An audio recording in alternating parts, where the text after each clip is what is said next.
क्या हिंदू भाइयों की बहन बेटी के लिए पर्दे का ऑर्डर नहीं है? यत्र नार्यस्तु पूजन्ते रमन्ते तत्र देवता तत्र तास्तु न पूजन्ते न रमन्ते तत्र देवता। पर्दे को कहा गया। क्या हिंदू धर्म के अंदर क्या शराब को नाजायज नहीं कहा गया? अंसवंता सत्पतिर्माम है मेघावा चैतिष्य अशुरो मकोना त्रिविष्णु अग्निदशाभी सहस्त्रार वैश्वा न रहा। क्या इन हिंदू धर्म के अंदर आखिरी नबी अंतिम महर्षि को नहीं बताया गया? अष्टो गुणः पुरुषम दीपयन्ति प्रज्ञा च कोलम च दम शुरुतं च पराक्रमस्य बहुभाषिता च दानम यथाशक्ति कृतज्ञता च। क्या इन हिंदू धर्म के अंदर एक ईश्वर की बातें नहीं कही गई? इंद्रम मित्रम वरुण अग्निमाही रथो देवस्य सुपर्णो गरुत्मानम एकम सद्विप्रा बुधा वदंती।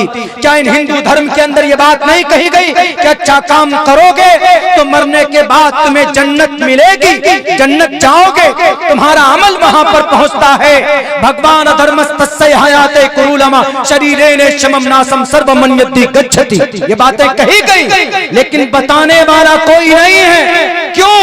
क्योंकि उनके ऋग्वेद यजुर्वेद सामवेद अथर्ववेद रामायण महाभारत गीता को पढ़ाने के लिए कोई संस्था नहीं है। सूरह मुनाफिकून जिस गज़वे में जिस सफर में नाजिल हुई है, आप अलैहिस्सलातु वस्सलाम की जिंदगी में बेशुमार वाक़यात ऐसे हैं जिससे हमें सियासत का सबक मिलता है, मगर वो सियासत अलग थी, आज की सियासत अलग है। आज उस वक्त की सियासत मसले के हल के लिए मुईन व मददगार होती थी, मगर आज की सियासत समाज और हमारे नौजवानों को बिगाड़ने के लिए एक बहुत बड़ा हथियार बना दिया गया है। आज सियासत के जरिए से मसले का हल नहीं होता बल्कि मसला खड़ा किया जाता है। उस गज़वे में जनाबे मोहम्मद रसूलुल्लाह सल्लल्लाहु अलैहि वसल्लम और आपके सहाबी सफर में थे।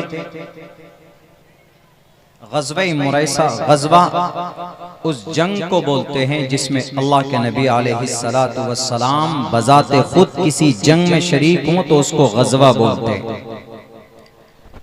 और ऐसे 27 ग़ज़वात हैं जिसमें मोहम्मद रसूलुल्लाह शरीक हुए हों, बज़ाते खुद बनफ्स नफीस आप अपने जिसमें उनसुरी के साथ हाजिर हुए हों। ऐसे 27 ग़ज़वात 27 जंगें हैं और उनमें से 9 ग़ज़वे में जंग की नौबत आई है, लड़ाई की नौबत आई है। उनमें से एक ग़ज़वा मुरैसा भी है। आप अलैहिस्सलातु वस्सलाम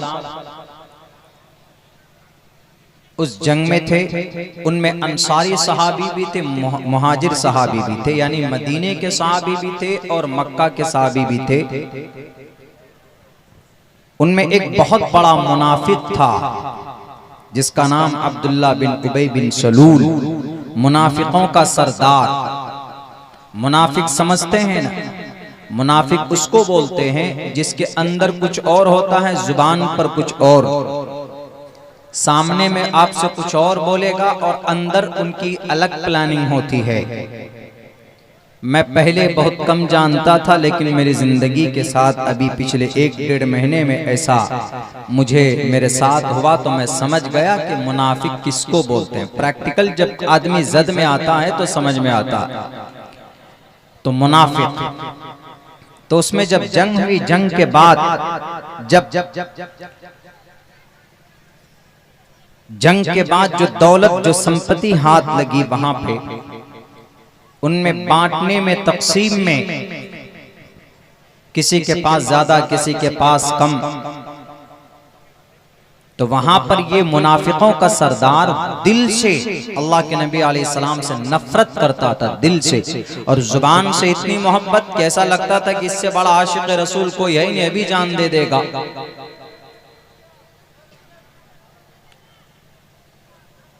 लेकिन जब थोड़ी बहुत ऊंच नीच हुई तो इसने अपने लोगों के बीच में ये कहा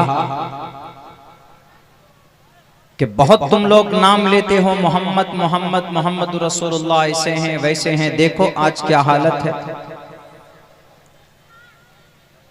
और सुनो, अगर तुम बचना चाहते हो तुम अपने शहर में जाकर जो इज्जतदार हैं वो रजील और जलील खार लोगों को निकालेंगे। अलियाज़ु बिल्लाह, इनसे मुराद सहाबी थे जो हिजरत करके मदीने से मक्का से मदीना आए थे। चूंकि मक्का से जो मदीना पहुंचे थे सहाबी, तो मदीने के सहाबी ने बड़ी मदद की थी, अपना घर दिया और अपने प्रॉपर्टी में हिस्सा दिया। तो अब्दुल्ला बिन उबई बिन सलूल, ये मुनाफिकों का सरदार, तो मदीने के अपने कबीले के लोगों से कहने लगा कि तुमने बड़ी कुर्बानी पेश की है, इसलिए अगर तुम लोग चाहते हो कि तुम्हारी खैरियत बहाल रहे तो तुमको यह काम करना होगा कि जो कोई बात, जो बाहर से आए हैं उनको तुम्हें अपने गांव से निकाल देना है, चूंकि वो जलील है, वो रजील है। उसी बीच में उस महफिल में एक छोटे से सहाबी थे, हजरत ज़ैद बिन अरक़म रज़ी अल्लाह ताला अन्हु। उन्होंने उनकी ये बात सुन ली और उन्होंने अल्लाह के नबी के पास आकर ये बात पेश की कि अल्लाह के नबी ऐसी ऐसी बातें चल रही। तो अल्लाह के नबी अलैहिस्सलाम ने कहा कि ज़ैद बिन अरक़म तुम छोटे हो, क्या ये बात बिल्कुल सही है? तो अल्लाह के नबी अलैहिस्सलाम ने जब उनसे जोर देकर पूछा, उन्होंने कहा कि अल्लाह के नबी झूठ नहीं बोल सकता, मैंने जो बात अपनी कानों से सुनी है वो आपके सामने पेश कर रहा हूं। अल्लाह के नबी अलैहिस्सलाम ने कहा कि बुलाओ अब्दुल्ला को। मुनाफिक को बुलाया गया तो फौरन अपनी बात से पलट जाता है, कहता है कि नहीं अल्लाह के नबी, मेरे माँ बाप आप पर कुर्बान, मेरी जान कुर्बान, मेरे खून का आधा एक एक कतरा आप पर कुर्बान है। मैं कभी आपके लिए और आपके सहाबा के लिए अपनी जुबान से इतनी गंदी बातें नहीं निकाल सकता, मैं कभी सोच नहीं सकता। अगर ज़ैद बिन अरक़म बोल रहे हैं तो उनको गलत फहमी हुई है, वो गलत बयानी कर रहे हैं। अब सारे सहाबी मिलकर उस मासूम से, छोटे से प्यारे, बहुत कम उम्र के थे, नए उम्र के थे, नौजवान थे, तो उनको ही परेशान करने लगे कि नहीं तुम्हारी सुनने में कोई तुम्हें कमी हुई है, तुम गलत रिपोर्टिंग कर रहे हो, ये बात नहीं हो सकती। वो तो बहुत बड़ा आशिक़ रसूल दीवाना है, अब्दुल्ला बिन उबई बिन सलूल, मुनाफिकों का सरदार। जब बात खूब आगे बढ़ गई, चारों तरफ चर्चाएं, तो अल्लाह के नबी अलैहिस्सलातु वस्सलाम ने खिलाफे मामूल सहाबा से कहा कि उठाओ अपने अपने ऊंट को और घोड़ों को, उसके ऊपर डालो अपने कपड़े और अपने बिस्तर, चलो सफर करो। आप अलैहिस्सलाम कभी ऐसा होता था कि सुबह सफर शुरू करते तो शाम में रुक जाते, या शाम में शुरू करते, शाम को शुरू करते तो सुबह रुक जाते, लेकिन उस सफर में आप अलैहिस्सलाम ने लगातार 24 घंटे आप सफर करते रहे, चलते रहे। तो इसमें मुफस्सिरीन ने, मुहद्दिसीन ने यह वजाहत पेश की है कि अल्लाह के नबी अलैहिस्सलाम ने खिलाफे मामूल ऐसा सफर क्यों किया, इसलिए कि बहुत सारी उल्टी सीधी बातें समाज और मुआशरे के अंदर पैदा हो चुकी थी कि ये इसको निकालो, उसको ना निकालो। ज़ैद बिन अरक़म रज़ी अल्लाह ताला अन्हु के ऊपर लान तान कर रहे थे कुछ लोग, जिनको यकीन नहीं था कि ये मुनाफिक, ये अब्दुल्ला बिन उबई बिन सलूल ऐसा नहीं बोल सकता। तो उन बातों को दबाने के लिए आप अलैहिस्सलाम ने कहा कि सफर शुरू करो, ताकि सफर में लोग चलते रहेंगे, थकावट होगी, और जहां पर पड़ाव डालेंगे 24 घंटे के बाद अपने अपने बिस्तर डालकर सो जाएंगे, और वो जो मरहला, वो जो बातें उछल रही है समाज में फैली हुई है, वो बातें दब जाएंगी। ये आप अलैहिस्सलाम के सियासी पहलू है, इसको सियासत बोलते। शरीयत के नाम पर सियासत नहीं की जाती, और शरीयत, सियासत से शरीयत नहीं बचती। शरीयत की बका के लिए मस्जिद, मदरसा, कब्रिस्तान, नमाज, रोजा, टोपी, दाढ़ी की हिफाजत के लिए सियासत जरूरी नहीं है। शरीयत की बका के लिए उस पर अमल जरूरी है। मस्जिद की हिफाजत के लिए मस्जिद को आबाद करना जरूरी है। सिर्फ सोशल मीडिया पर पोस्ट कर देने से, लिख देने से, किसी को खुदा बना लेने से, किसी को अपने कौम का रहबर रहनुमा बना लेने से नहीं होता, बल्कि अपने किरदार को संवारना पड़ता है। या इन्नल्लाह ला युगय्यिरु मा बिकौमिन हत्ता युगय्यिरु मा बिअनफुसिहिम व इज़ा अरादल्लाहु बिकौमिन सूअन फला मरद्द लहु। 350 मस्जिदें मुल्क हिंदुस्तान में दफन कर दी गई। क्या सियासत के जरिए बचाई गई? नहीं बचाई गई। कम से कम 650 लोग जानवरों के नाम पर ज़िबा कर दिए गए। उनके फैमिली वालों के घर तक कोई मदद पहुंचाई गई? नहीं पहुंचाई गई।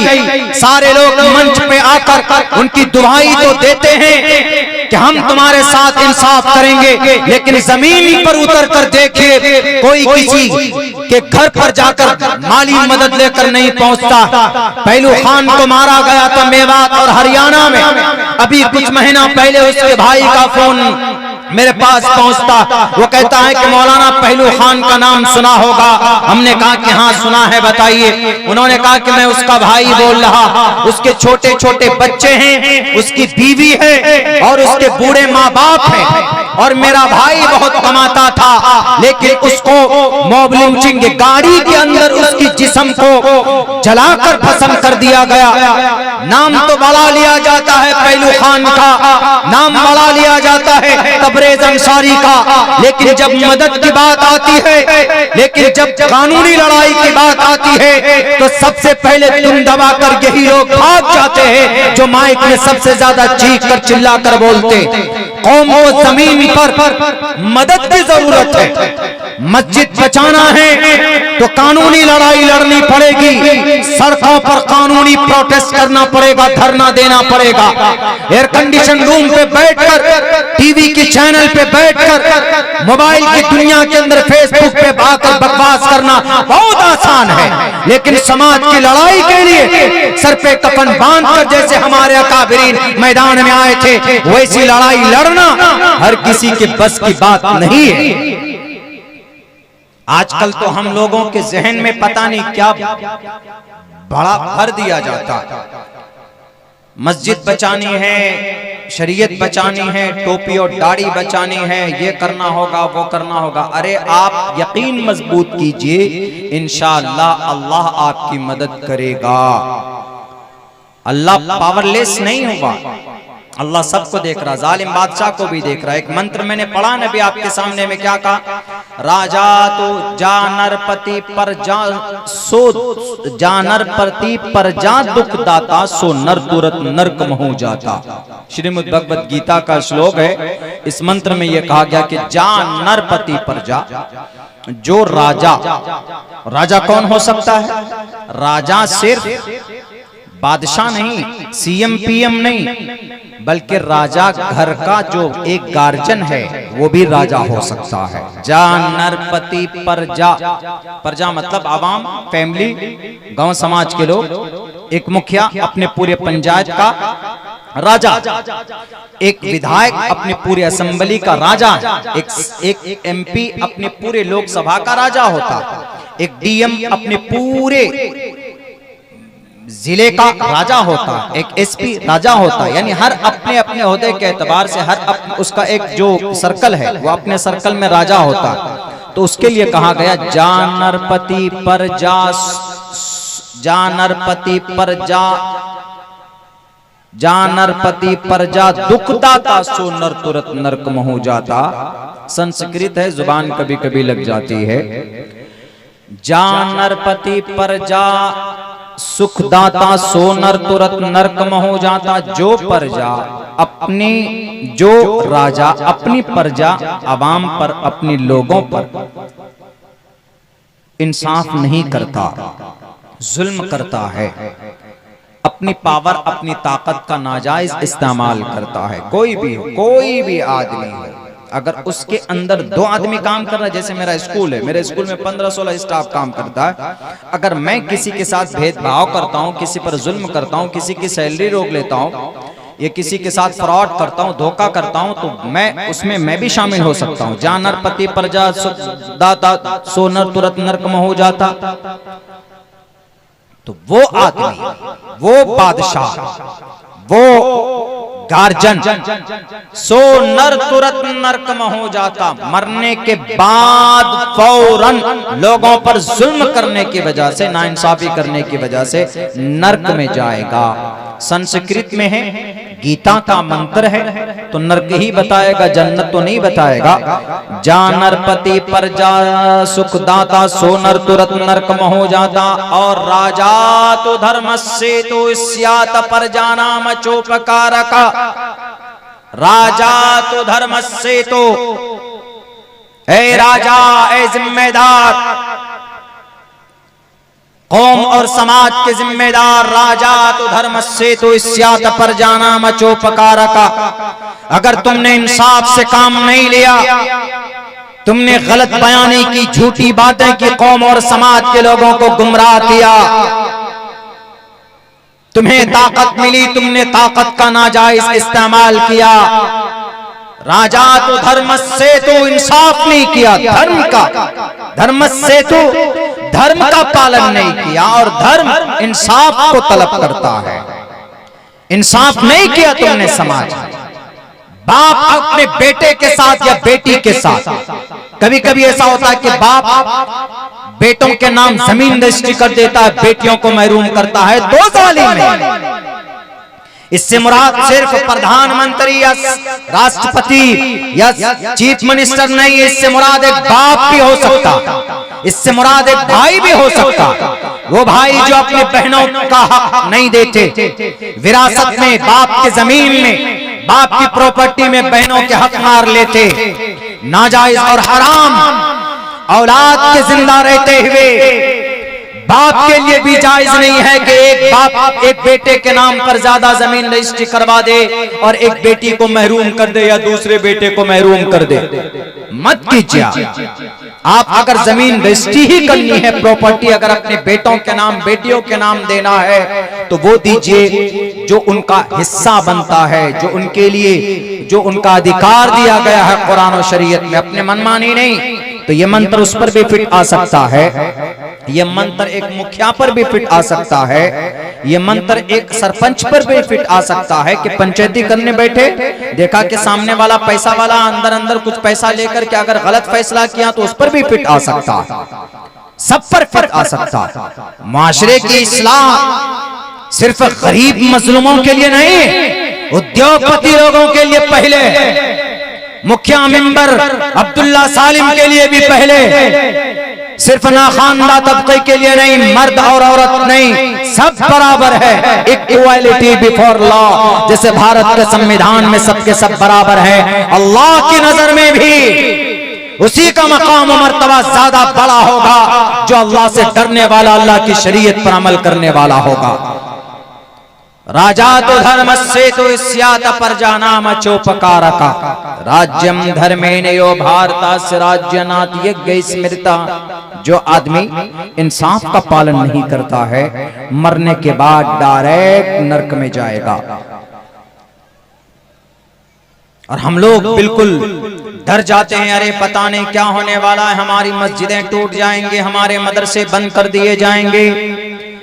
आपकी मस्जिद बाकी रहेगी, आप नमाजी बन जाओ, आपके मदरसे आबाद रहेंगे। अपनी जेबे खास से मदरसों में चंदा देना शुरू कर दो, आपके मकातिब आबाद होंगे, उलमा किराम की तादाद बढ़ेगी। उलमा का एहतराम करना सीखो, उलमा पैदा करो, अपने बच्चों को आलिम दीन बनाइए, अपने बच्चों को हाफिज कुरान बनाइए। अपने बच्चों को, अगर कोई ये कहता है कि हमारा बच्चा आलिम बन गया तो हमारा बच्चा कौम की रहनुमाई रहबरी नहीं कर सकता, जो लोग ऐसा सोचते हैं उनके दिमाग में गोबर भरा हुआ है, गोबर। एक आलिम दीन से, एक मुफ्ती साहब से, एक काजी से बेहतर क़यादत, रहनुमाई समाज को बेहतर दिशा में ले जाने के लिए उससे बेहतर कोई नहीं हो सकता। और फिर दुनिया क्या है जी, दुनिया में आप 5 साल के लिए आप कुर्सी पर बैठोगे या ज्यादा से ज्यादा आपके पास दौलत आएगी, ठेकेदार बन जाओगे, या ज्यादा से ज्यादा आपके पास प्रॉपर्टी जमींदार हो जाओगे। 15 साल, 20 साल, 25 साल, 30 साल, 50, 60, 70, 80, 100 साल की उम्र में मरना ही पड़ेगा। हमेशा की जिंदगी तो आखिरत की जिंदगी है, और वहां पर अगर आप कामयाब नहीं हुए तो आपकी ये दौलत बेकार, आपकी ये पावर बेकार, आपकी ये ताकत बेकार। इसीलिए मस्जिद आबाद करो नौजवानों। आज आपके और हमारे दिमाग में कुछ लोग आते हैं जोशीली बातें कर आपके मजहब को सियासत से जोड़ते हैं, जायज नहीं है। सियासत को तुम राजनीति में ले जाओ, किधर भी ले जाओ, हमें कोई मतलब नहीं, लेकिन हमारी शरीयत को शरीयत रहने दो। अगर आप चाहते हो कामयाब होना मेरे नौजवानों, आपको पीछे पूछने के लिए कोई नहीं आएगा। बारसोई की धरती पर गोली चलती है, पूछो उस माँ बाप से उसके घर पर कौन गया मदद करने के लिए। आज कोर्ट कचहरी कौन जाता है, उसका माँ बाप जाता है। समाज का कोई नेता खड़ा नहीं होता, कोई नहीं खड़ा नहीं होगा। जब जरूरत पड़ेगी तो आपके तलवे को चूट चाटेंगे, इसलिए कि मजबूरी पर गधे को भी कोई लोग कभी कभी बाप बनाते हैं। लेकिन आप खुद खड़े होइए और आप खुद ताकतवर बनिए। रास्ता दो है। पहला रास्ता ये कि आप अपने बच्चों को तालीम दीजिए। पहला रास्ता ये आप अपने बच्चों को इतनी तालीम दे दीजिए कि वो बच्चा शराब के नशे में अपनी जिंदगी बर्बाद न कर सके। आप अपने बच्चे को इतनी तालीम दे दीजिए कि सोशल मीडिया पर बैठकर सिर्फ गाली न लिखे किसी के हक में। आप अपने बच्चों को इतनी तालीम दे दीजिए कि वो कहीं पर बैठे 5-10 हजार रुपए लेकर खर्च करेगा तो अपनी जिंदगी आसानी के साथ अपनी जिंदगी के अंदर तरक्की कर पाएगा। कोई आपकी जिंदगी को बदलने के लिए नहीं आएगा। पहला काम बच्चों को तालीम देना, दूसरा काम उसके साथ साथ आप पर नमाज फर्ज है। अकीमुस्सलाह। फेसबुक चलाना फर्ज नहीं है। नेता के पीछे पीछे गले में पट्टे डालकर नारा लगाना गलत है। उससे आप कामयाब नहीं हो सकते। अरे जंगे बद्र में अल्लाह के नबी ने ऐलान किया कि आज दीन की हिफाजत के लिए, शरीयत की हिफाजत के लिए, आज दीन की बका के लिए कौन मैदान में आएगा? मासूम छोटे छोटे बच्चे आ गए मैदान में। अल्लाह के नबी ने 3-4 बच्चों को कहा कि नहीं, तुम वापस चले जाओ, तुम्हारी जरूरत नहीं है, तुम तलवार नहीं उठा सकते। उनमें से एक बच्चे ने कहा कि अल्लाह के नबी देखिए वो जो खड़ा है सामने, मैं उससे ज्यादा बड़ा हूं। कहा कि आ जाओ। दोनों को बुलाया गया सामने, तो यकीनन बड़े निकले, इनको पास कर दिया गया। ये हुनर है हम में नहीं।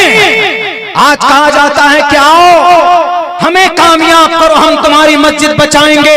ये झूठे दावे करने वाले, तुम्हारी जुबान की खूबसूरत अल्फाज हमारी मस्जिदें नहीं बचा सकती। हमारी मस्जिदों को बचाने वाली जात अल्लाह की जात है, इसलिए अल्लाह को राजी करो। अब से 1460 साल पहले इस धरती पर एक मस्जिद को मिटाने के लिए एक जालिम बादशाह आया था। उससे बड़ी ताकत आज कुर्सी इख्तिदार पर बैठा हुआ बादशाह नहीं हो सकता। अब्राहा से ज्यादा ताकतवर क्या आज का सीएम, क्या आज का पीएम नहीं। अब्राहा पूरी ताकत के साथ आया था कि काबतुल्लाह को ढा दिया जाए, काबतुल्लाह को शहीद करूंगा, शहर मक्का को खंडर में बदल दूंगा। लेकिन मेरे भाइयों, आपको पता है ख्वाजा अब्दुल मुत्तलिब का ईमान इतना मजबूत था, इतना मजबूत था। जब ईमान मजबूत होता है, जब यकीन मजबूत होता है अल्लाह की जात पर, तो जमीन पर दुआ करता है, अल्लाह आसमान पर मस्जिद की हिफाजत के लिए तैर नबाबील को भेज देता है। मस्जिद की हिफाजत की कि नहीं की? किसके जरिए? तैर नबाबील के जरिए। आज तो नजरों के सामने में बुलडोजर चला दिया जाता है, अल्लाह की मदद नहीं आती। क्यों? क्योंकि हमारा ईमान खोखला हो गया। 500 रुपए में ईमान बेच देते हैं। अभी बेचा ना हम लोगों ने, बहुत ईमान बेचा है अभी। इनसे भी पैसा, उधर से भी पैसा, उधर से भी पैसा। खुदा के वास्ते इनको सियासत में नहीं लीजिएगा, मुआशरे की इस्लाह की बात कर रहा हूं मैं, किसी का नाम नहीं ले रहा हूं। ये बीमारी पाई जाती, इधर भी पैसा, इधर भी पैसा, इधर भी पैसा, ईमान का सौदा हो गया। जब ईमान आपका बिक गया, वो आपका अधिकार, आप किसको सपोर्ट कीजिए नहीं कीजिए, हर तरह के लोग हैं, मैं वो नहीं कह रहा हूं। लेकिन पैसा लेकर इधर से भी पैसा दे दीजिए, हमारे पास 5 लोग, आप भी दे दीजिए हमको, हमारे पास 5 लोग, लेकर किसी एक को ही दीजिएगा, ना सपोर्ट कीजिएगा, ये ईमान को बेचना हुआ। इसीलिए अल्लाह के नबी के पैदाइश से पहले का भी ईमान मजबूत था। ख्वाजा अब्दुल मुत्तलिब कौन है मेरे नौजवानों? सलमान खान के दादा का नाम नहीं है, अल्लाह के नबी अलैहिस्सलाम के दादा का नाम अब्दुल मुत्तलिब, ओरिजिनल नाम नहीं मालूम। अब्दुल मुत्तलिब का रियल नाम अब्दुल मुत्तलिब है। उलमा को छोड़कर हमारे नौजवान बताएं, नहीं शायद किसी को मालूम हो, हमारी कुछ बात अगर सुन ली होंगी यूट्यूब में तो बता पाएंगे, नहीं मालूम, इतनी भी जुस्तजू नहीं। फेसबुक पे नहीं मिलेगा, इंस्टाग्राम पे नहीं मिलेगा, किताबों में ये चीज आपको मिल जाएंगी। कौन सी किताब? सीरत की किताब में मिलेगी, हदीस की किताबों में मिलेगी। लेकिन हमें इतनी फुर्सत होती नहीं जनाब, हम कहाँ, हम तो सलमान खान, शाहरुख खान, पुष्पा 2 देखने में लगे हुए, सैयारा देखने में लगे हुए, वहां पैसा खर्चा करते हैं। लेकिन 26 रुपए में सीरत की एक पतली सी किताब आती है, मुफ्ती शफी साहब रहमतुल्लाहि अलैह, कुरान करीम की तफसीर लिखी है उन्होंने, बड़ी मजबूत तफसीर मारिफुल कुरान, उनकी एक पतली सी किताब सीरतुन नबी, सीरत खातिमुल अंबिया, इतनी पतली सी बहुत, आप पॉकेट में भी रख सकते हैं उसको। मात्र उसकी कीमत गालिबन 15 रुपए है, उस वक्त तो 15 रुपए थी, 10 रुपए, आज शायद 25 या 30 रुपए की कीमत हो, नहीं रख सकते। 350 रुपए का पैक बढ़ा लेते हैं हम लोग, किस पे? जियो पे। और उससे क्या होता है, कम से कम 2 GB डेटा आपको मिलता है, और डेली फिल्में, पुष्पा 2 का वेब सीरीज देखते हैं, फिल्में देखते हैं। अब बताइए ऐसी सूरत में हमारा ईमान कहां जाएगा? ईमान जब मजबूत होता है ना, तो फिर कैसे मदद आती है पता है? आज तो हमें कोई भी आता डरा देता है कि अरे तुम्हारी मस्जिदें खत्म होंगी, तुम्हारे वक्फ की जमीनें खत्म होंगी।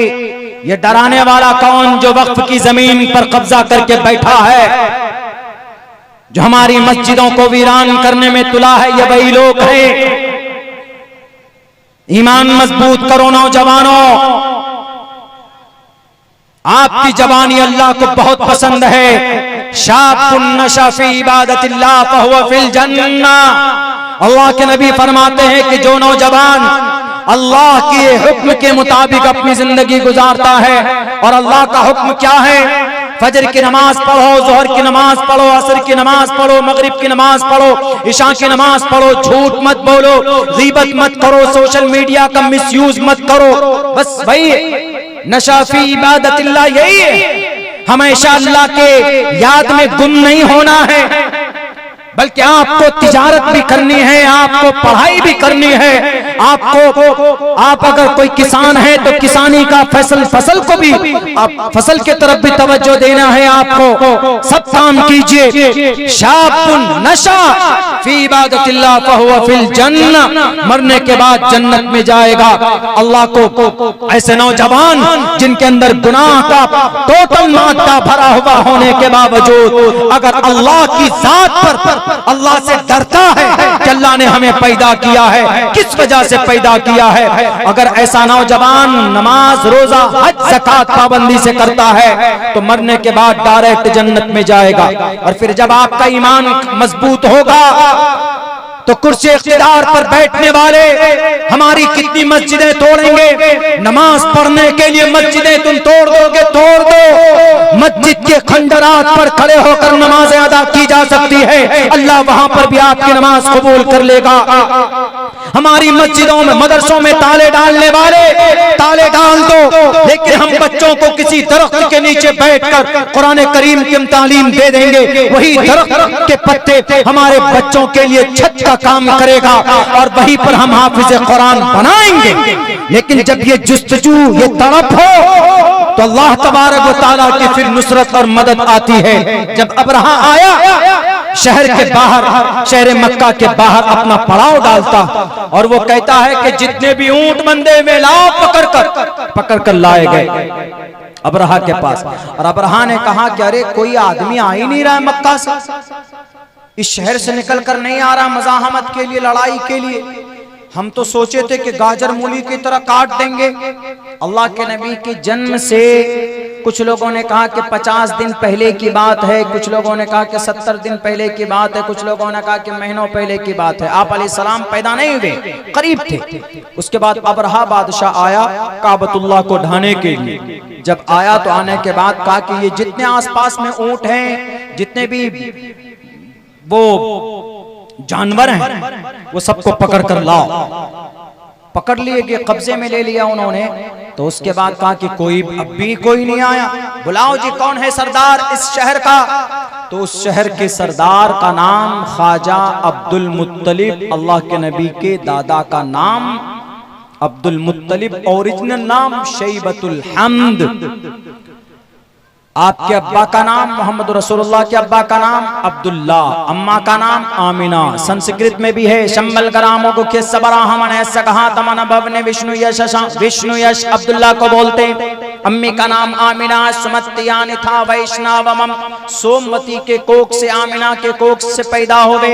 शहर मक्का का भी नाम है शम्भल ग्राम, शम्भल नामी जगह में, अमन की जगह में। शहर मक्का का दूसरा नाम अमन की जगह है। ला उक़सिमु बिहाज़ल बलदिल अमीन वत्तीनी वज़्ज़ैतूनी वतूरी सीनीन वहाज़ल बलदिल अमीन।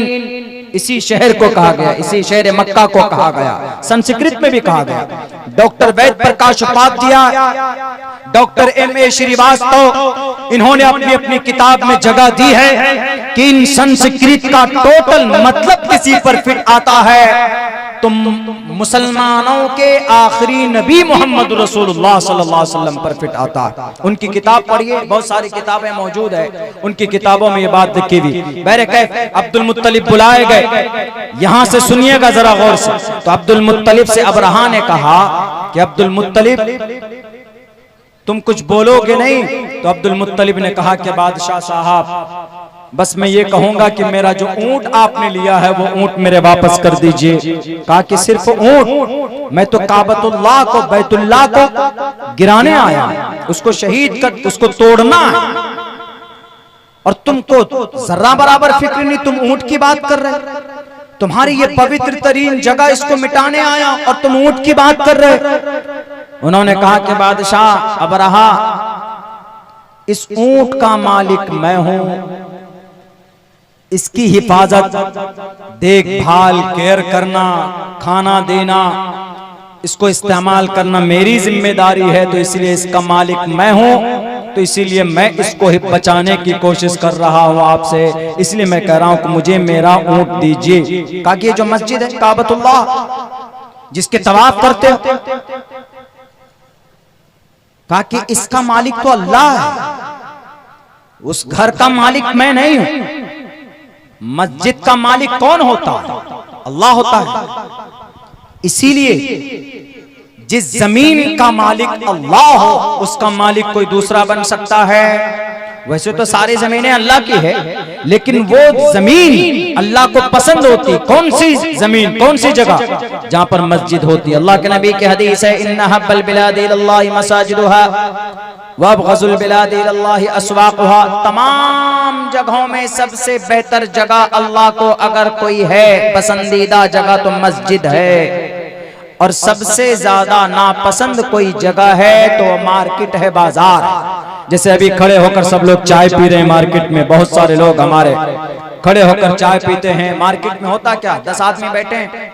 इलेक्शन के टाइम में भी कभी कभी बैठ जाते, अरे फला तो उसको वो नहीं वो ऐसा है, फला ऐसा है, फला ऐसा है, बुराई करते रहते। अभी पंचायत चुनाव आने वाला है कुछ महीनों के बाद में, उसमें और ज्यादा एक दूसरे के खिलाफ बुराई करते। नहीं, ये सब चीज नहीं होनी चाहिए। ये सब मार्केट में ज्यादा, चाय की दुकान में, पान की दुकान में बुराई करते। इसीलिए अल्लाह ने कहा कि मुझे पसंद नहीं। अब गज़ुल बिलादि इलल्लाहि अस्वाक़ुहा, मस्जिद पसंद है, तो अब्दुल मुत्तलिब ने कहा कि मस्जिद का मालिक अल्लाह होता है, अल्लाह को वो जगह पसंद है, अल्लाह मालिक है, अल्लाह ही हिफाजत करेगा। कहा कि तुम लोग लड़ाई नहीं करोगे मुझसे, कहा कि हमें कोई जरूरत नहीं है, हम अल्लाह को एक मांगते हैं, हम बस अल्लाह से दुआ करते हैं कि अल्लाह जिस चीज का मुकल्लफ मुझे बनाया मैंने उस चीज को बचाने की तर्जमानी की है उस चीज की, लेकिन जिसका मुकल्लफ मैं नहीं हूं मैं इस मस्जिद को नहीं बचा सकता। यह मस्जिद तेरा घर है, तू चाहे इसको बचाए या चाहे तो इसको फना कर दे, या अल्लाह तेरे हाथ में सब कुछ है। इतनी दुआ करके वहां से निकल जाता। अबरहा को लोग कहते हैं, अबरहा को समझाते हैं कि इस मस्जिद को तबाह मत करो, काबतुल्लाह की तरफ कदम मत बढ़ा, नहीं मानता है, अपनी ताकत के नशे में चूर होकर आगे बढ़ता है। उसके जो घोड़े होते हैं वो आगे कदम बढ़ाने के लिए तैयार नहीं होते, उसके पास जो मजबूत और मोटे हाथी होते हैं वो कदम बढ़ाने के लिए तैयार नहीं, जुबान से आवाज निकलने लगती है, इनकार वो जानवर चीखते हैं, लेकिन ये कमबख्त अपनी ताकत के नशे में चूर पूरे लाओ लश्कर 300 तो हाथी और घोड़े लेकर आया था कि एक छोटी सी घर को तबाह बर्बाद करने के लिए। मेरे भाइयों, वो आदमी अपनी ताकत दिखाना चाहता। ख्वाजा अबू अब्दुल मुत्तलिब, ए अल्लाह तू इस घर का मालिक है, ए अल्लाह तू बचा ले इस घर को, दुआ करके चला जाता है और सब अपने बस्ती वालों से कहता है कि लोगों आज अल्लाह की तरफ से मदद आने वाली है, अल्लाह की तरफ से शायद कोई अजाब आ जाए, बस्ती खाली कर दो। पूरी बस्ती पूरा शहर खाली कर दिया जाता है और ये अबरहा अपनी ताकत और अपने लाओ लश्कर लेकर घुसता है शहर के अंदर और उस घर को तोड़ने की कोशिश करता है। मेरे भाइयों, अल्लाह के तरफ से अलम तरा कैफ फअल रब्बुका बि अस्हाबिल फील अलम यजअल कैदहुम फी तज़लील व अरसल अलैहिम तैरन अबाबिल तरमीहिम बिहिजारतिन मिन सिज्जील फजअलहुम कास्फिन माकूल। ये पूरी सूरत है जो इसी वाक़े को बयान करती है। ये सूरत नौजवानों पढ़ो, इन सूरतों के अंदर ये सिर्फ सवाब हासिल करने के लिए नहीं है, बल्कि आजकल ये जो जालिम कुर्सी पर बैठा है इनके जुल्म से तंग मत होना, इनके जुल्म से अपने आप को डराना मत। इनसे भी बड़े बड़े जालिम इस जमीन से अल्लाह तबारक व तआला ने उनका नाम निशान मिटा दिया। जब अबरहा ने कहा कि चलो हमला करो, अल्लाह ने कहा कि तैरन अबाबील तू किधर बैठा है, वरसल अलैहिम तैरन अबाबील, छोटे छोटे परिंदे अपने चोंच में एक पत्थर का एक टुकड़ा और दोनों पैरों में एक छोटे छोटे टुकड़े, 3 टुकड़े लेकर आसमान पर उड़ता हुआ एक चिड़ियों का एक झुंड आता है और वहां से पत्थर गिराता है। जिसके सर पर वो पत्थर गिरता है वहीं पर भूसा बन जाता है। उसी पत्थर को देखकर साइंसदानों ने AK-47 की गोलियां लॉन्च की है। आज दुनिया भी अगर गोली बनाती है तो हमारे तैरन अबाबील को देखकर दुनिया आज झुकती है उसके सामने। चंद सेकंडों के अंदर अबरहा का तमाम लश्कर, पूरी फौज, सारे लोग चंद सेकंडों के अंदर खाए हुए भूसे के मानिंद हो जाते हैं। जब आप किसी जानवर को चारा देते, आप किसी भैंस को, किसी गाय को या किसी घोड़े को आप भूसी डालते हैं, देखते होंगे कि खाने के बाद मुंह से आधा निकल जाता है। उसी को फजअलहुम कास्फिन माकूल कहा कुरान करीम के अंदर। इसीलिए अब्दुल मुत्तलिब का ईमान और यकीन मजबूत था। अल्लाह ने मदद की और चंद सेकंडों में उन जालिमों का सर्वनाश किया और अल्लाह ने हिफाजत की है। और गीता के अंदर भी ये बात कही गई, यदा यदा ही धर्मस्य ग्लानिर्भवति भारत अभ्युत्थानम धर्मस्य तदात्मानं सृजाम्यहम्। एक कुर्सी पर बैठकर अपनी ताकत के नाजायज इस्तेमाल करने वालों, हमेशा से ईश्वर ने हमेशा से राक्षसों का विनाश किया है। जब दुर्गम आया तो दुर्गे माता ने वध किया, जब अंधकासुर आया तो काली मां ने उनका स्वागत किया, जब रावण आया तो राम ने खात्मा किया, और जब फिरौन आया तो मूसा ने उनका मुकाबला किया, नमरूद आया तो हजरत इब्राहिम ने उनका मुकाबला किया। अगर आज इस जमाने में तुम्हारे पास बुलडोजर है तो हमारे पास ईमान की ताकत है, हमारे पास अल्लाह की ताकत है। हमें अल्लाह की जात पर भरोसा है, लेकिन जरूरत इस बात की है कि मुसलमानों अपने ईमान को मजबूत करना होगा। तैरन अबाबील को भेजकर अल्लाह मस्जिद बचा सकता है, तो आज अल्लाह मस्जिद क्यों नहीं बचा सकता? लेकिन शर्त यह है कि उन मस्जिद से रिश्ता हम लोगों को जोड़ना होगा। मस्जिद से तो रिश्ता नहीं जोड़ते, डुप्लीकेट नेताओं से रिश्ता जोड़ लेते, जो आपके बच्चों को शराबी बनाते, आपके बच्चों को गलत सिमत में ले जाते। दो काम कीजिए। पहला, सबसे पहला काम ये, जैसे इस टोले का नाम क्या है? मोनी स्कूल टोला, सिराज मोनी स्कूल टोला। बताइए कितनी अच्छी निस्बत। स्कूल टोला, पढ़ाई होती, बच्चों को पढ़ाइए। सिर्फ एक धुन, दूसरा कोई काम नहीं। मेरे नौजवानों, सिर्फ एक काम। लोग आएंगे एक मर्तबा अपनी आपकी जिंदगी में 150 हजार रुपए देंगे आपको, और आप खामखा आपस में लड़ने लगते। वो एक प्रोसेस वाली चीज होती है, वो उसके तरफ ध्यान मत दीजिए, तवज्जो मत दीजिए। वो लोग झूठे होते, एक नंबर के झूठे होते।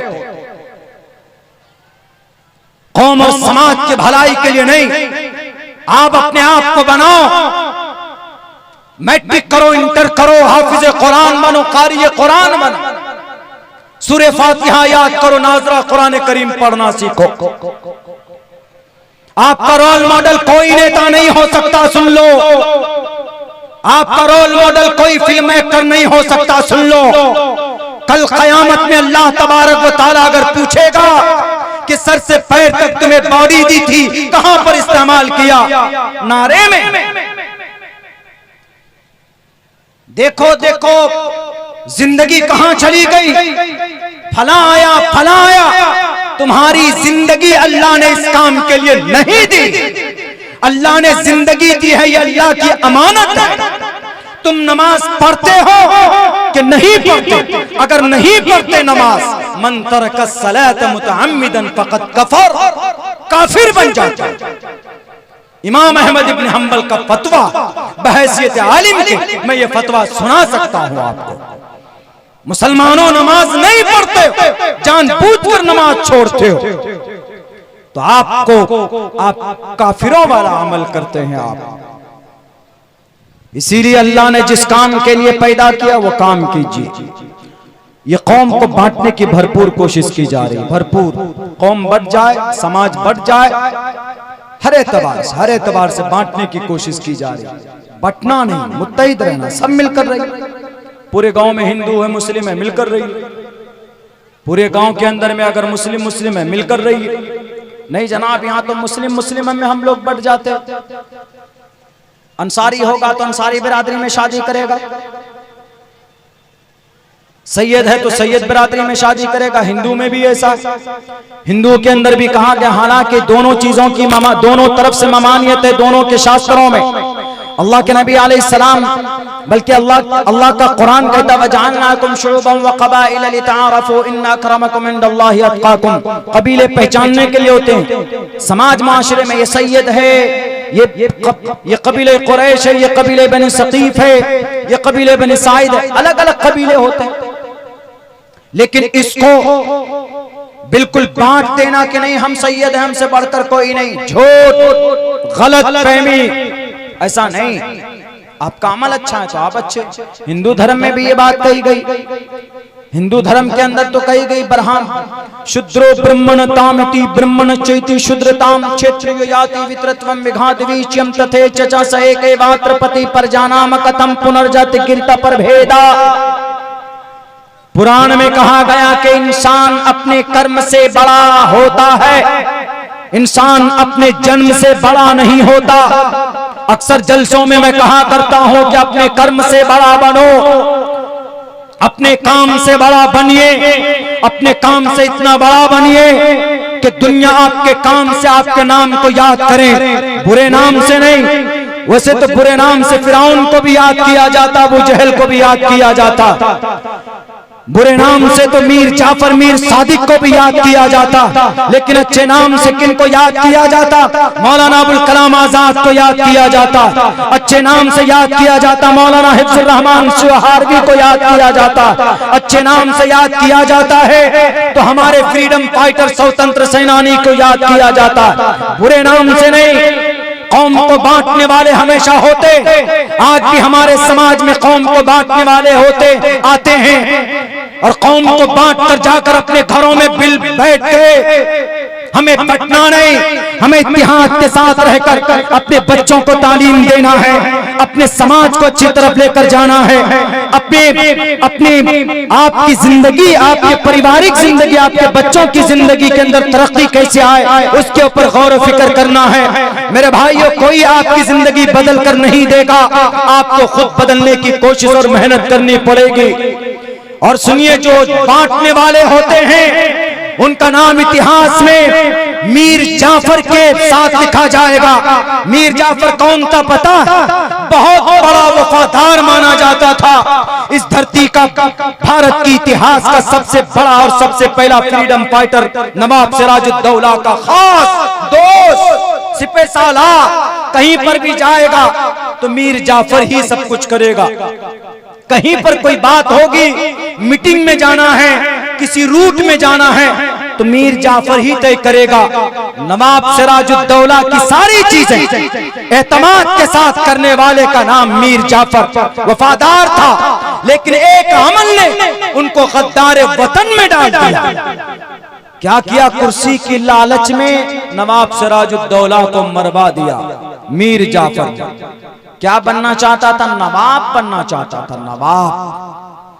जैसे आजकल भी दुनिया के अंदर, हमारे भारत के अंदर चल रहा, कोई किसी हद तक चला जाता है, किसी आदमी को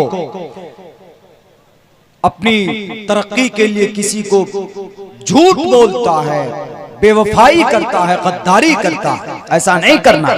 उन्होंने किया। नवाब सिराजुद्दौला एक नवाब था। ये लफ्ज नवाब अपनी जिंदगी अपने नाम के साथ जोड़ने के लिए मीर जाफर ने, नवाब मीर जाफर बनना चाहता था तो गद्दारी की और अपना सबसे बड़ा जो रहबर बंगाल की धरती का उस जमाने में 1757 के अंदर मीर जाफर ने गद्दारी की, नवाब सिराजुद्दौला शहीद कर दिए गए। तो उसके बाद कुर्सी पर फौरन बिठा दिया गया, अंग्रेज ने बिठा दिया। सबसे पहले क्या? आइए मीर जाफर साहब, आप नवाब मीर जाफर साहब। 3 साल के बाद उसी अंग्रेज ने कान पकड़कर बाहर कर दिया, जाओ तुम्हारी जरूरत नहीं। कौम को बांटने वाले का हश्र और उनका अंजाम बहुत बुरा होता। हमें बंटना नहीं है, हमें अपने बच्चों को तालीम देनी है, हमें अपने समाज की बेटियों को, उनको भी तालीम की जरूरत है। अभी सबसे ज्यादा जरूरत इस कौम को जो तरक्की की तरफ ले जाती है, अगर वो किसी चीज की जरूरत है तो तालीम की जरूरत है। ज्यादा से ज्यादा स्कूल बनाइए, ज्यादा से ज्यादा अपने बच्चों को तालीम देने के लिए मकतब बनाइए। और जितने भी इदारे चलते हैं आपके बारसुई के अंदर, अल्हम्दुलिल्लाह ऐसे उलमा किराम की बड़ी तादाद है जो अपना खून पसीने में बहा बहा कर मदरसा चलाते। आप इन मदरसों को यूं मत समझो कि ये मदरसा है। अगर ये मदरसा बंद कर दिए गए, मैं कसम खाकर अब्दुल्ला सालिम 100 मरतबा ये कहने के लिए तैयार हो, अगले 20 साल के बाद जो हमारी नस्ल होगी वो नस्ल मुल्हिद होगी। वो नस्ल पूर्णमादाय पूर्णमेवावशिष्यते। क्या हिंदू भाइयों की बहन बेटी के लिए पर्दे का ऑर्डर नहीं है? यत्र नारयस्तु पूजन्ते रमन्ते तत्र देवता तत्र तास्तु न पूजन्ते न रमन्ते तत्र देवता। पर्दे को कहा गया। क्या हिंदू धर्म के अंदर क्या शराब को नाजायज नहीं कहा गया? अंसवंता सतपतिर्माम है मेघावा चैतिष्य अशुरो मगोना त्रिविष्णु अग्निदशाभी सहस्त्रार वैश्वा न रहा। क्या इन हिंदू धर्म के अंदर आखिरी नबी अंतिम महर्षि को नहीं बताया गया? अष्टो गुणः पुरुषम दीपयन्ति प्रज्ञा च कोलम च दम शुरुतं च पराक्रमश्च बहुभाषिता च दानम यथा शक्ति कृतज्ञता च। क्या इन हिंदू धर्म के अंदर एक ईश्वर की बातें नहीं कही गई? इंद्रम मित्रम वरुण मग्निमाही रतो देवस्य सुपर्णो गरुत्मानम एकम सद्विप्रा बुधा वदंती। क्या इन हिंदू धर्म के अंदर ये बात नहीं कही गई कि अच्छा काम करोगे तो मरने के बाद तुम्हें जन्नत मिलेगी, जन्नत जाओगे, तुम्हारा अमल वहां पर पहुंचता है। भगवान अधर्मस्तस्य हयाते कुरूलमा शरीरेण शमम नासम सर्वमन्यति गच्छति, ये बातें कही गई लेकिन बताने वाला कोई नहीं है। क्यों? क्योंकि उनके ऋग्वेद, यजुर्वेद, सामवेद, अथर्ववेद, रामायण, महाभारत, गीता को पढ़ाने के लिए कोई संस्था नहीं है। अगर आपका मदरसा जहां कुरान पढ़ाया जाता है, जहां उलामा पैदा किए जाते हैं, अगर आपके इन मदरसों को बंद कर दिया गया तो बताइए कि जैसे ये इतने सारे खुदा को मानते हैं वैसे आप भी मानने लग जाओगे। आप भी कहोगे कि ओहो ईश्वर परमात्मा अबुल कलाम आजाद, ये भी कहने लग जाओ। पीराने पीर कौन? पीराने पीर गुलाम अशफाकुल्ला खान, ऐसा हो जाएगा। कोई अच्छा काम कर ले उसके साथ में मौलाना लगा देंगे, किसी नेता के साथ लगा देते, जैसे कुछ लोगों ने लगा दिया मौलाना नीतीश कुमार, मुफ्ती राहुल गांधी, लगा देते हैं ऐसे। क्यों? ये काम आप नहीं कर सकते। ये जैसे मेरे साथ जुड़ा हुआ हाफिज कुरान मौलाना अब्दुल्ला सालिम, हाफिज कारी, मैं कारी भी हूँ अल्हम्दुलिल्लाह, मैं हाफिज भी हूँ, कारी भी हूँ, आलिम दीन भी हूँ, डिप्लोमा भी किया है, कुछ थोड़ा बहुत कानून की भी पढ़ाई की है, संस्कृत भी पढ़ा है, दुनिया के धर्मों को भी जानता हूं। तो आप मेरे नाम के साथ में जो लोग चतुर्वेदी लगाते हैं तो मेरे ऊपर जुल्म करते हैं। मेरे पर चतुर्वेदी में अठर्वेदी लगाते, इसलिए कि 4 ही वेद नहीं, गीता, रामायण, महाभारत, भविष्य पुराण, कल के पुराण, मत्स्य पुराण, भागवत पुराण। मेरे लाइब्रेरी में जाएंगे ये सारी किताबें मिलेंगी आपको, सत्यार प्रकाश वगैरह वगैरह सारी किताबें मिलेंगी। लेकिन बहरहाल हाफिज कुरान, कुरान सीने में 11 साल की उम्र में हमने कुरान को हिफ्ज किया था, तो हाफिज लगा सकते हैं। लेकिन अगर ये हाफिज को लगा दीजिए हाफिज राहुल गांधी, जायज नहीं। तो ये बात आपको कौन बताएगा? आपको हमारे उलमा बताएंगे कि कौन सा लफ्ज कहां पर फिट आता है। अब आदमी बैतुल खला में जाकर बैतुल खला की नियत करने लगता,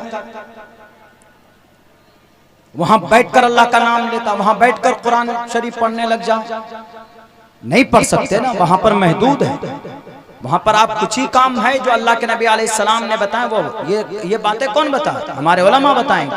अगर हमारे उलमा ही, आप कहेंगे यार इन मदरसों में क्या जरूरत है खामखा चंदा देने के लिए, मदरसा है तो हमको शरीयत की जानकारी मिल रही है। अगर मदरसा बंद, मकतब बंद, हाफिज बंद, उलमा बंद, कारी बंद, हमारे नौजवान मुर्तद हो जाएंगे।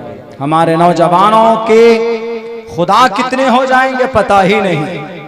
उनके सामने में कोई बड़ा आ जाएगा नेताजी तो उसी को खुदा मान लेंगे, यही हमारा खुदा। ऐसा नहीं, कुरान से, शरीयत से, सहाबा से बढ़कर कोई नहीं। मेरा अमल अगर कुरान सुन्नत के खिलाफ है तो अब्दुल्ला की दाढ़ी पकड़कर सवाल कर सकता है कोई भी।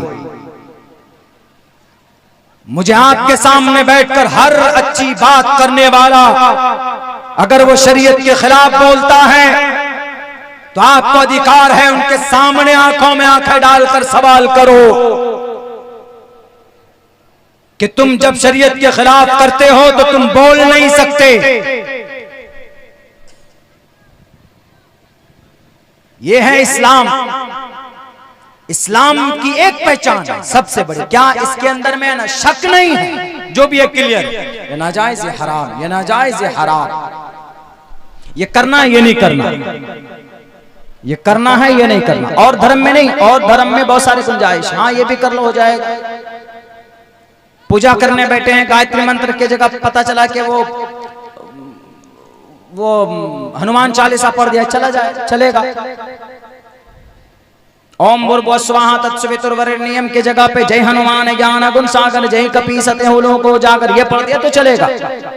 हमारी नमाज में सूरह फातिहा की जगह सूरह फातिहा ही पढ़ेंगे आप। आपको सूरत ही पढ़नी है, सूरह फातिहा की जगह आपने दरूद शरीफ पढ़ दिया तो बस मामला गड़बड़ा जाएगा। 4 रकात नमाज है तो 4 ही रकात नमाज पढ़ेंगे आप, 3 नहीं पढ़ सकते। जहां 3 है तो वहां 3 ही पढ़ेंगे। आप सोच रहे हैं कि जोहर में भी 4 रकात फर्ज है, असर में भी 4 रकात फर्ज है, बेचारा मगरिब में 1 रकात क्यों गड़बड़ है? 3 ही है, लो 1 मिला देता हूं। आपने नमाज मिलाई, 1 रकात नमाज कोई गुनाह नहीं का काम नहीं है। 1 रकात नमाज मिला रहे हैं तो अलग से आप सूरह फातिहा भी पढ़ रहे हैं, उसमें दरूद भी पढ़ रहे हैं, तैयार भी पढ़ रहे हैं, ज्यादा सवाब। लेकिन नहीं, मरने के बाद मार मार कर लाल कर दिया जाएगा। क्यों नहीं? इस्लाम इसका नाम है। इस्लाम का मतलब इत्तिबा करना, जो ऑर्डर मिले फौरन इत्तिबा करना। ये इस्लाम की पहचान है, ये इस्लाम की खासियत है। मेरे भाइयों,